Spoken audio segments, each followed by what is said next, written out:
할렐루야, 주님과 동행하는 삶 안세원입니다. 오늘은 특별 간증편으로 전혜수 권사님 모셨습니다. 본인 소개 부탁드립니다. 할렐루야.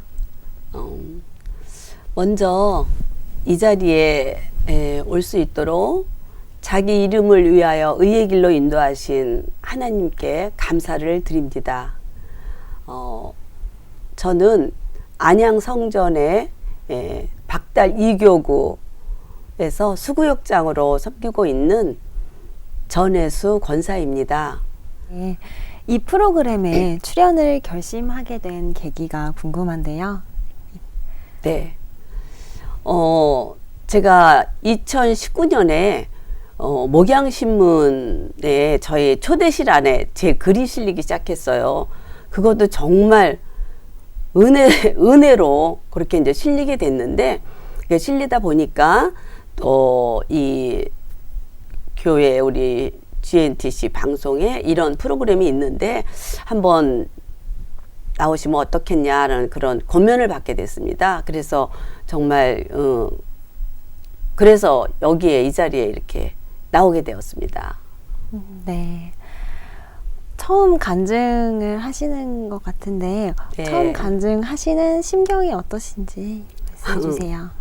심경 두렵고 떨립죠. 이런 자리 또 나의 얘기니까 나의 개인적인 삶의 얘기를 나누는 거기 때문에 참 두렵고 떨렸습니다.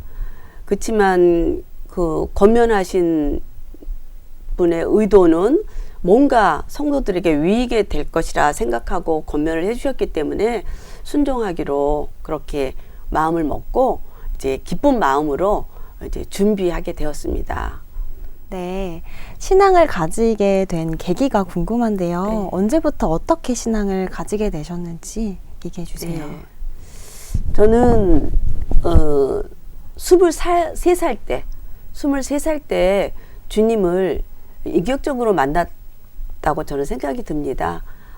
졸업 후 사회생활을 해보니 어떻게 사는 것이 옳게 사는 것인지 참 혼란스러웠어요. 각자 자기가 옳다고 그렇게들 다들 살고 있었습니다. 근데 뭔가 기준이 있으면 좋을 것 같다는 생각. 내가 이 청년 시절에 그것을 확실히 해두지 않으면 이제 결혼이라는 것을 이제 장차 하게 될 텐데 그때 뭔가 가치관이 내가 확실해지지 않으면은 안 될 거라는 생각이 들어서 곰곰이 생각하면서 신앙이 있으면 참 좋겠다 이런 생각을 하게 됐습니다. 청년의 때에 하나님을 이렇게 영접한 것, 예수님을 영접한 것과 그 다음에 결혼 전에 내가 예수님을 확실히 알고 가치관을 분명히 하고 결혼을 해야겠다라는 그 생각을 했었는데 세월이 이렇게 흘러서 보면은 정말 그때 탁월한 선택을 하도록 정말 성령께서 강권하셨구나 하는 생각을 하게 됩니다. 주님 만나고 나니까 정말 마음속에 뜨거운 것들이 많았습니다. 정말 세상이 달리 보였기 때문에 온통 이렇게 뭔가 말하지 않고는 견딜 수 없는 이런 벅찬 것들이 생기더라고요. 그러다 보니까 뭔가를 쓰고 싶게 되고 그렇게 하면서 정말 이제 말씀을 이렇게 읽는 시간 같은 때 나의 깨달음도 적어보고 그 다음에 감사거리도 적어보고 기도문도 적어보고 회개거리도 적어보고 이렇게 하면서 뭔가 적는 것을 이렇게 힘들지 않게 제가 이렇게 하게 되었습니다. 그래서 그 벅찬 마음을 정말 다윗이 그렇게 시편이 이제 많은 부분을 다윗이 이제 쓰셨는데 다윗처럼 그렇게 쓸 수 있으면 참 좋겠다 뭐 이런 생각을 하면서 처음으로 시인이면 얼마나 좋을까. 시인이라면 내 이 마음을 다 다 풀어서 써낼 텐데 하는 그런 시인이 되고 싶다라는 생각은 예수님 때문에 그 한 적은 있었습니다. 그렇지만 뭐 그렇게 시인하고는 뭐 거리가 먼 삶을 살았기 때문에 그냥 그런 마음만 가지고 있었죠. 그런데 오늘 이렇게 제가 이 자리에 있고 보니까 그때 정말 새내기 때 내가 다윗처럼 글 썼으면 얼마나 좋을까, 또는 이런 시인처럼 이렇게 글을 쓰면 얼마나 좋을까요, 하나님.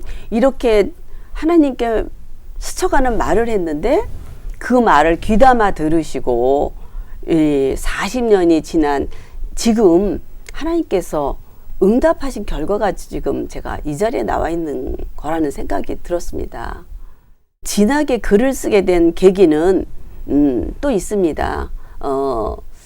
저에게는 장애가 있는 아들이 있습니다. 지적 장애고요. 어렸을 때는 걷지도 못했어요. 돌 무렵 될 때까지 누워 있었고, 일어나 앉혀놔야만 이렇게 일어나 앉아서 했던 아들이 있습니다. 이제 이 아들은 하나님의 위로가 아니면 안 되는 그런 아들이었죠. 제가 그 아들 때문에 하나님 앞에 부르짖게 됐고, 하나님 앞에 정말 가난한 마음으로 그 아버지한테 기도하지 않으면은 견딜 수 없는 그런 정말 복된 아들을 하나님이 주셔서 제가 그 아들 때문에 마음이 가난해졌게 됐고, 그래서 항상 아들로 인한 간절한 마음 위에 하나님께서 위로의 말씀, 소망의 말씀을 주시면 깊은 묵상으로 들어가 하나님의 마음을 읽고자 했습니다. 생각해 보면 고난이 유익이 된 것이죠. 그렇게 아들이 엄마를 하나님 앞으로 인도해 준 덕분에 이렇게 신앙 고백시를 쓰게 된 것입니다. 일상적인 생활 속에서 그냥 늘 주님과 연관시키면은 모든 것이 다 글감이 되더라고요. 뭐 무엇을 하든, 누구를 만나든, 어떤 사건을 접하든 다 하나님과 연관시켜 생각하면 모든 것이 글감이 되었고, 그 다음에 세상 천지에 하나님께 감사할 것이 너무 많았고, 또 찬양할 것들이 참 많다고 생각이 들었습니다. 그래서 그냥 하나하나 이렇게 하다 보니까 뭐 여러 개의 글들도 이렇게 쓰게 된 것 같습니다. 아무래도 조용히 말씀을 보는 시간이죠. 주님과 단둘이 교제하는 시간. 성경 말씀 보고 주님 이거 왜 이래요? 저는 이랬는데요. 뭐 이러면서 쭝얼쭝얼 합니다. 이렇게 하는 시간이 제일 잘 이제 시를 잘 쓰는 분위기 이제 그런 것이 되는 것 같아요. 하나님께 보내는 러브레터입니다. 하나님께서는 성경 66권을 저희들에게 내가 너희를 얼마나 사랑하는지 아느냐고는 66권에 전부 우리를 향한 사랑 고백을 써서 우리에게 성경을 주셨잖아요. 근데 저는 그 성경을 보면서 거기에서 하나님의 마음을 읽게 된 거죠. 하나님의 마음을 읽고 하나님이 정말 나를 이렇게 사랑하시는구나. 예수님을 십자가에 못 박으시면서까지 나를 구원하시려는 이 사랑이 정말 하나님의 사랑이었구나 하는 거를 이걸 깨달을 때마다 정말 이 하나님 앞에 너무 감사했습니다. 정말 눈물 흘릴 때도 참 많았고요. 이제 이런 걸 하다 보니까 내 마음속에서 그 하나님의 사랑이 이제 밀려오면 나도 뭔가를 썼는데 지금 생각하니까 내가 쓴 신앙 고백들은 하나님께 드리는 러브레터.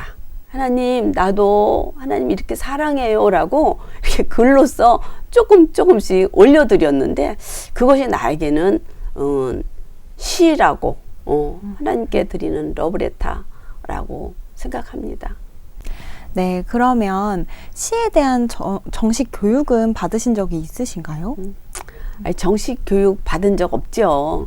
글짓기를 제일 싫어했던 사람인데 그걸 공부할 리도 없고 근데 이제 이렇게 뭐 써가지고 이제 남편이나 가족들이나 또는 뭐 이렇게 영적인 그런 그 교우 친구들에게 이렇게 보냈을 때 그들이 이제 권면을 해주더라고요. 야, 너 정식으로 한번 공부 좀 해봐. 뭐 이렇게 그래서 뭐 이렇게 시간을 많이 필요로 하는 거는 제가 할 수 없는 상황이라 도서관에서 그런 프로그램이 있다고 해서 한번 해봤습니다. 그래서 한 석 달 정도 했는데 저는 이제 영적인 글을 쓰는 거잖아요. 그리고 모든 그 단어들이 성경적인 단어들이고 내 느낌도 그렇고 그래서 그렇게 이제 써서 가지고 이제 가면은 시인 선생님이 체크를 해주세요. 그렇게 하면서 이제 거기서 정말 그 인정받고 정말 잘 쓰는 분들은 또 이렇게 연결해서 문단에 대비도 시켜주시고 이제 이런 것들인 것 같아요. 근데 저는 써가지고 가면은 그 선생님이 체크를 해주시는데 내가 절대 빼고 싶지 않은 단어들, 느낌들을 항상 체크를 하시더라고요. 이거 너무 진하다. 이제 안 믿는 사람들, 그러니까 안 믿는 사람들이 봐도 뭔가 냄새는 풍기지만 그 진하지 않은 이런 거를 좀 하는 게 좋지 않겠냐. 그러면서 그 유명한 뭐 시인이시지만 신앙이 있는 분들의 어떤 그런 시를 이제 얘기를 하시면서 요렇게 쓰면은 희석이 돼서 인지민지 뭐 이렇게 이렇게 해서 이제 뭔가 살짝 뭔가 하나님을 말하는 건가 뭐 이렇게도 되지만 이제 나는 뭐 완전히 그냥 하나님 완전히 하나님께 이제 이렇게 올인하는 이런 글이니까 그분은 이제 그런 걸 체크를 해주시더라고요. 근데 그걸 한 2달 넘게 했어요. 근데 어느 날 이제 그거를 이제 하고 있는데 이제 아무래도 식구들이 다 잠든 밤에 해야 되니까 거의 뭐 2시, 3시까지 그걸 작업을 제가 했거든요. 근데 그날도 그거를 이제 하는데 또 다른 표현이 뭐가 있을까 막 고민을 하고 막 하다가 잘 안 되니까 이제 가만히 있었어요. 놓고. 근데 이 내 마음 속에서 그런 마음이 올라오는 거예요. 너 지금 뭐 하고 있니? 나를 위해서 네가 기쁨으로 쓴 시들을 왜 사람을 위해서 지금 고치고 있니? 잠 안 자고? 너 지금 뭐 하고 있니? 이런 것이 딱 나한테 느껴지는 거예요. 성령님의 음성이었겠지요. 그때 꼭 아담아 너 어디 있느냐라고 부르셨던 하나님의 음성처럼 제가 금방 반응했어요. 그렇죠. 이거 아니죠. 저도 그렇게 생각은 했죠. 맞아요. 아니에요. 이렇게 하면서 그대로 그냥 덮었습니다. 그리고 그때부터 이제 안 하고 그냥 예전처럼 그냥 하나님이 주신 대로 그러니까 성령님께서 선생님이 돼 주셔가지고 저를 코치해 주신 그대로 그냥 글로 쓰면서 지금까지 그냥 그렇게 해서 글을 쓰고 있습니다. 정말 하나님을 향한 러브레터라고 하셨기 때문에 네. 정말 그런 정식적인 교육은 하나님이 시켜주신 거나 다름이 없을 것 같아요. 그렇죠. 성령님이 또 마음 안 주시면 어떤 뭐 한 달, 2달이 돼도 뭐 글 쓰고 싶은 마음이 없더라고요. 근데 어느 날 또 본물 터지듯이 뭐 하나 딱 봤는데 그게 그냥 하나님하고 연결되면 저것도 연결되고 이것도 연결되고 가지고 막 하루에 막 2-3개도 막 써내려갈 때도 있고 하여간 하나님께서는 그렇게 인도해 주시더라고요. 네. 그러면 쓰신 많은 시 중에서 가장 좋아하는 시가 어떤 건지 알려주세요. 네. 아무래도 이제 제 시가 이렇게 세상 바깥으로 나온 거죠. 제목이 물음표, 느낌표, 쉼표, 마침표입니다.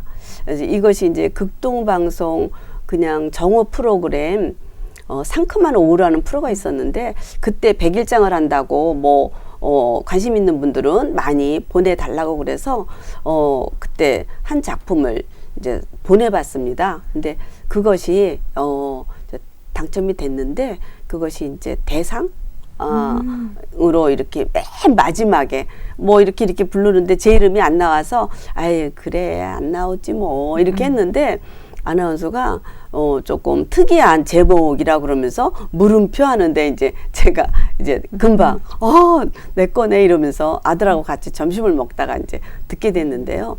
그때 그 아나운서가 그거를 읽어주더라고요. 근데 그거를 읽어주면서 제가 눈을 감고 이렇게 듣는데 내 몸속에 있는 모든 세포들이 그 시를 쓰고 싶다고 막 열리는 느낌? 그런 느낌이 제게 있었습니다. 정말 그래서 이 시는 나에게 정말 뭐 시를 더 쓸 수 있는 그리고 하나님께서 너 이제 열심히 써봐 라고 뭔가 이렇게 하나님께서 이렇게 허락하신 느낌? 이런 느낌을 받은 시예요. 그래서 제가 이 시를 읽어보겠습니다. 그리고 이거는 제 일생을 그냥 한마디로 표현한 그런 신앙 고백이기 때문에 여러분들도 특히 신앙이 있는 분들이라면 정말 이 고백이 나도 그래 라고 하실 것 같아요. 제목, 물음표, 느낌표, 쉼표, 마침표. 예수님 뵙기 전에는 삶에 대한 물음표가 나를 방황케 했으나 예수님 믿고 죄사함 받고 보니 내 삶의 순간순간이 느낌표로 다가오네. 내 안에 거하라 말씀 주시며 평안을 선물로 주실 때 쉼을 얻었고 다시 오마 약속하신 주님 품에 안길 때 나의 삶은 아름다운 마침표가 되리라. 네, 잘 들었습니다. 권사님의 시를 듣고는 아멘 하는 소리가 나와요. 감사합니다. 네, 정말 감명 깊었는데요. 그럼 다음으로 성도님들과 나누고 싶은 시가 있으실까요? 네, 있습니다. 저는 이렇게 시당 고백이라는 글을 써서 하나님한테 러브레터를 보내고 있잖아요. 그런데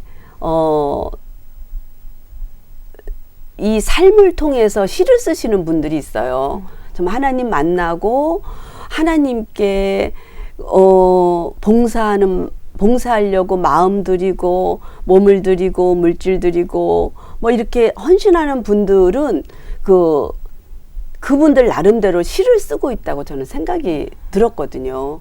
그래서 어느 날 이제 우리가 김장 때는 많은 분들이 가서 속도 넣고 이런 거 해요. 근데 그거를 이제 속을 넣으면서 막 일사불란하게 속을 넣으면서 서로 은혜를 나누는 이야기들 하면서 속을 넣고 그거를 하면서 제 마음속에 이 많은 것을 준비하기 위해서 애쓴 여성교회 우리 성도님들이 너무 감사한 거예요. 나는 와서 먹어도 보면서 요것만 넣고 가지만 그분들은 배추를 걷어서 씻어서 절궈서 그 추운 날 그걸 다 하시는데도 그런 때 제가 가서 봉사해서 보면은 늘 해피해요. 그냥 너무 그런 모습들이 너무 저는 감동이었죠. 그래서 그날 저는 이렇게 속을 넣으면서 그 수고한 그런 손길들 그리고 뭐 차량 봉사 뭐 진짜 숨은 곳에서 일하시는 많은 분들이 있잖아요. 근데 그분들은 몸으로 시를 쓰시는 분들이다라는 생각이 들면서 그날 김장하고 와서 집에 와가지고 제가 그 감동의 마음을 쓴 글이 바로 이제 우리 이제 읽어주실 아름다운 시. 왜냐면 성도님들이 몸으로 드리는 그 시를 저는 글로 좀 표현을 해서 같이 이제 성도님들과 읽고 싶은 글입니다. 네, 그럼 이 시는 제가 한번 읽어보도록 하겠습니다. 제목 아름다운 시. 삶이 시가 되는 사람이 있습니다. 한 영혼을 구원하기 위해 간절히 기도하는 모습은 그 삶 자체가 시입니다. 세상 사람의 편견 개의치 않고 온 마음을 다하여 복음 전하는 모습은 그 삶이 시이며 노래입니다. 주님의 은혜가 감사하여 왼손이 한 것 오른손이 모르게 섬기는 모습은 한편의 아름다운 감동의 시입니다. 하나님의 마음과 만난 작은 삶의 모든 이야기들은 시가 되어 준비된 영혼의 마음을 감동케 합니다. 하나님이 택한 영혼 구원하는 일에 내 몸과 내 물질이 기쁨으로 드려질 때 삶은 시가 되고 아름다운 노래가 됩니다. 하나님을 기쁘게 해드리는 것은 영혼 구원이며 그것을 위해 드려지는 모든 것은 세상에서 가장 아름다운 시가 됩니다. 시는 말로써 이뤄짐이 아니오 삶이 시가 되어 온몸으로 시를 쓰는 사람 주님께서 기뻐하시는 아름다운 시입니다. 아멘. 권사님께서는 항상 말씀과 정말 가까이 하시는 것 같은데 가장 좋아하는 말씀은 무엇인가요? 가장 좋아하는 말씀은 제가 이제 예수님 만나고 나서 그 말씀 두 개를 어떤 분이 이거를 꼭 암송하라고 주셨어요. 그 두 말씀이 제 인생에 성전에 두 기둥이 있잖아요. 그 두 기둥 같은 말씀이 되어서 저렇게 받쳐주는 말씀이 있습니다. 그 고린도 후서 5장 17절 말씀, 갈라디아서 2장 20절 말씀입니다. 그리고 그 두 개의 말씀을 버팀목처럼 하고 그 다음에 일상적인 삶을 살아나가잖아요. 하나님 인도를 받아야 되잖아요. 정말 인도를 받고 싶은데 어떻게 하면 받을 수 있을까? 이런 게 굉장히 간절했어요. 이게 내 생각인지 하나님의 생각인지 이런 거 그때 잠언 3장 5, 6절 말씀을 인도의 확신 구절로 이렇게 마음에 담고 늘 그 말씀을 암송하면서 일상적인 생활 속에서는 그 말씀이 항상 나의 명철, 내 생각 이런 것들을 일단 뒤로 빼고 하나님 뭐라고 하시는가를 먼저 생각해 보게 하는 그 말씀은 잠언 3장 5, 6절 말씀. 그래서 그렇게 세 말씀이라고 말씀드리고 싶습니다. 네, 그러면 마지막으로 자유롭게 하고 싶으신 얘기 한 말씀 부탁드립니다. 예, 사실 오늘 이 자리까지 이렇게 올 수 있었던 것은 정말 하나님의 은혜로 이렇게 제가 이 자리에 왔습니다. 하나님은 저를 택하시고 또 저로부터 영광을 받으시기 위해서 이 자리까지 오게 하셨기 때문에 정말 오늘의 모든 모든 시간들을 하나님께 영광을 돌린다고 고백하면서 마치고 싶습니다. 네, 저는 오늘 권사님과 대화를 나누면서 권사님께서 정말 에녹과 같이 정말 하나님과 교통하면서 매 순간 살고 계신 것 같아서 정말 부러운 마음이 너무 많이 들었습니다. 감사합니다. 네. 프로그램을 마치면서 제가 권사님의 시 하나를 더 암송해도 될까요? 네. 네. 그러면 추천하시는 시를 알려주시고 그 이유에 대해서도 이야기해 주세요. 네. 제가 장애가 있는 아들을 키우잖아요. 그 아들도 이제 40년을 저랑 같이 광야 생활을 이제 한 아들인데요. 그 아들을 내가 보는 아들과 하나님이 보시는 내 아들의 그 생각은 다르잖아요. 근데 어느 날 이 아들이 열심히 피아노를 치고 있는 모습을 옆에서 지켜보는데 이 생각을 넣어주시더라고요. 그래서 그때 제가 하나님은 너에게 이런 마음을 갖고 계시다는 거를 이제 제가 알았고, 그래서 정말 그런 눈으로 그 아들을 그런 시각으로 쳐다보면서 이제 키워오면서 이제 이 글을 썼습니다. 그래서 이제 장애에 있는 아기를 키우는 부모님들도 참 많이 있어요. 둘러보면. 그래서 그 엄마들도 그런 마음으로 자녀를 보시게 되면은 훨씬 그 위로도 되고 하나님이 또 소망의 말씀도 주실 거라는 생각이 듭니다. 그래서 이거를 한번 읽었으면 하는 마음이 들었습니다. 네. 제목: 주님의 계획 속에는. 따뜻한 손길로 널 빚으시며 주께선 얼마나 행복해 하셨을까? 인자한 눈빛으로 너를 바라보시며 변치 않는 주의 사랑 마음에 심으셨네. 감추인 비밀을 계획하시고 주께선 얼마나 가슴 벅차 하셨을까? 긍휼한 마음으로 너를 바라보시며 사랑스런 주의 미소 얼굴에 그리셨네. 하루하루 순종하며 가는 시간 속에 주님의 계획하심 이루고 계시네. 하루하루 찬양하며 가는 시간 속에 주님의 크신 사랑 깨닫게 하시네. 오늘 귀한 시간 내주셔서 감사합니다. 감사합니다. 네. 앞으로도 좋은 시로 성도님들에게 은혜를 더욱 끼쳐주시기 바라겠습니다. 감사합니다. 감사합니다.